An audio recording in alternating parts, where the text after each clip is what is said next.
Le chaud ne pourrait pas exister s'il n'y avait pas un espace pour le froid. Imaginez que nous vivions tous les jours sous 30 degrés dans tous les pays du monde, eh bien on ne pourrait pas faire l'expérience du froid, mais ça veut dire qu'on n'aurait pas non plus l'expérience du chaud puisqu'on serait habitué à cette chaleur et donc pour nous ça serait normal et donc on n'appellerait même pas cela le chaud. C'est la même chose pour nos émotions. Pour connaître la joie, nous sommes obligés de passer par la tristesse. Sinon, comment on peut connaître la joie? Si je suis tout le temps joyeuse, je ne peux même pas savoir que c'est de la joie. C'est ce principe-là où tout est en interdépendance et l'un ne peut exister sans l'autre.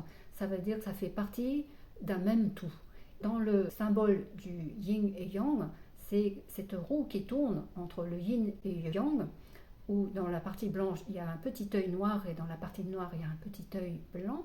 C'est que l'un fait partie de l'autre.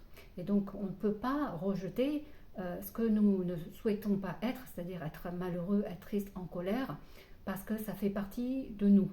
C'est quelque chose qui nous appartient parce que nous sommes tous cette petite roue qui tourne et tout est toujours en perpétuel mouvement. Et donc il faut juste ne pas le rejeter, mais l'accepter et voire même l'embrasser, l'accueillir et reconnaître que c'est quelque chose qui nous permet de faire l'expérience de ce que nous souhaitons vraiment être et donc de faire ce choix-là.